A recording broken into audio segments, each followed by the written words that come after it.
Quais são os fatores de fracasso e sucesso na implantação do TPM? Muito bem, Jonas, essa é uma boa pergunta, porque assim como qualquer outro programa, existem aquelas tentativas que são bem-sucedidas e existem outras tentativas que são mal-sucedidas. No caso dos fatores que eu vejo mais comuns no fracasso, depois eu vou falar do sucesso do TPM, primeiro é a falta de entendimento do que seja o TPM.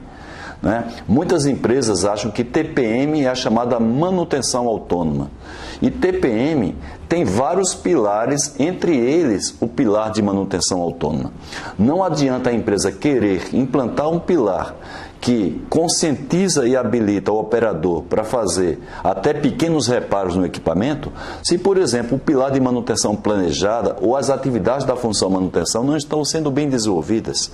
Não adianta o operador operar e cuidar adequadamente do equipamento se existem várias outras perdas no processo produtivo que não são atacadas e há um pilar chamado de melhorias específicas que ataca as perdas do processo, porque aquele esforço que é feito pelo operador pode ser perdido em função de outras perdas que aconteçam no processo. Por exemplo, perda de logística, perdas com ferramental, perdas por problemas de matéria-prima, perdas por capabilidade de processo.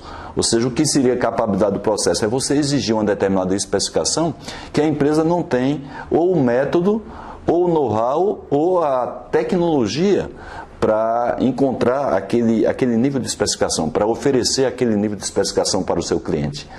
Então, você tem que coordenar esses pilares de manutenção autônoma, manutenção planejada, melhorias específicas e aquele pilar de melhoria no projeto. Que de repente as melhorias que você fez em determinados equipamentos atuais, os sofrimentos que a operação e a produção têm com os equipamentos atuais, na hora de você adquirir um equipamento novo, se você não utilizar essa experiência, você vai comprar um equipamento novo que já vem com as suas deficiências. Então, uma falha que as empresas têm é entender que TPM é manutenção autônoma e achar que manutenção autônoma é uma ferramenta para até dispensar a mão de obra da manutenção. Tem muitas empresas que elas acham assim: olha, nós estamos com um custo alto de manutenção, porque é uma mão de obra indireta.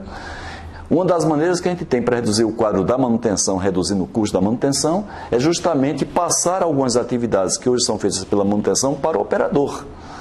Então é uma visão muito pequena. Quando a gente implanta a manutenção autônoma na empresa, não é para reduzir quadro de manutenção, é para ter equipamentos mais confiáveis.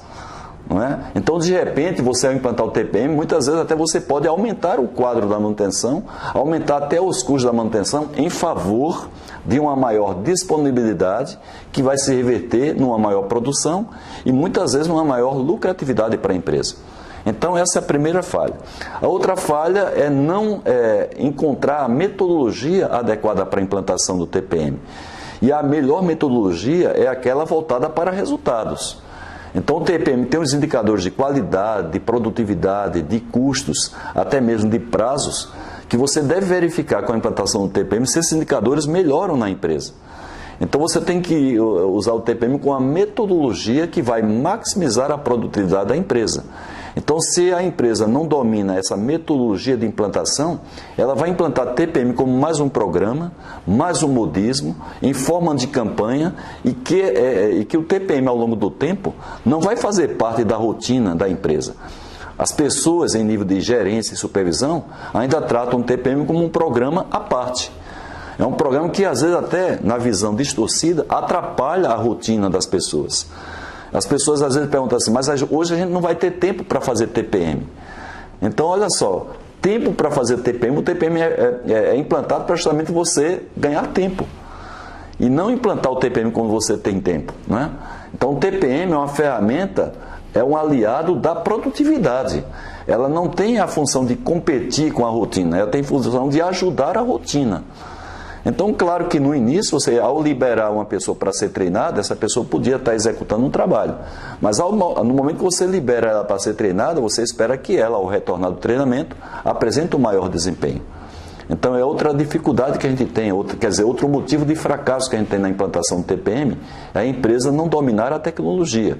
No nosso site, conforme eu falei, Jones, existe lá o portal TPM que explica etapa por etapa da implantação, pilar por pilar. Se isso daí não for suficiente, nós temos aí o chamado TPM Collection, que é uma coleção de 8 exemplares, mais de 900 páginas com tabelas, com exemplos de planos, gráficos, indicadores, que a empresa pode se utilizar para formar um grupo de estudo e implantar o TPM de uma maneira, já no início, efetiva e definitiva.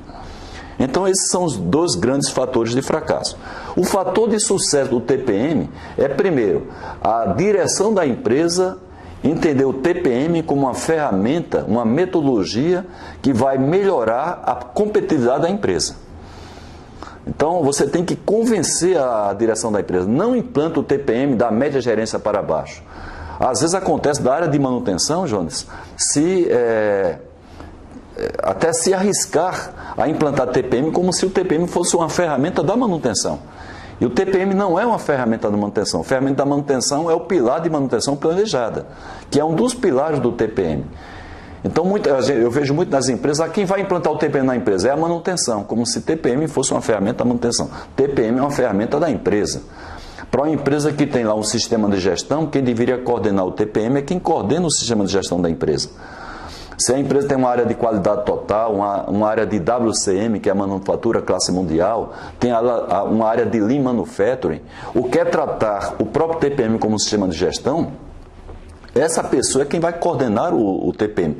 Eu não estou dizendo aqui que alguém da manutenção não possa coordenar o TPM, mas se alguém da manutenção vai coordenar o TPM, fica muito claro para ele e para a empresa que o TPM não é uma ferramenta da manutenção. O TPM é uma ferramenta da empresa para maximizar a produtividade a partir de várias funções, entre elas a função manutenção. Então, esse aí é o principal fator de sucesso. E depois, evidentemente, você tem uma metodologia de médio e longo prazo. Uma metodologia que você sabe assim, ao a gente implantar o TPM na empresa, o TPM vai se efetivar, ele vai fazer parte da nossa rotina. Os resultados efetivos do TPM, Jonas, não acontecem, os efetivos e autossustentáveis, em um prazo inferior a 2 anos e meio. Eu estou falando aqui para a empresa Fabril. Então, não espere resultado efetivo e autossustentável num prazo inferior a este. Mas eu não estou dizendo com isso que só a partir de 2 anos e meio é que você vai ter os primeiros resultados. Não é isso que eu estou falando. É que esses primeiros resultados, se não tiver continuidade de propósito, você vai perder ao longo do tempo. Vou dar um exemplo para você. Quando a gente lança o pilar de manutenção autônoma, a gente faz uma limpeza geral no equipamento que a gente escolheu.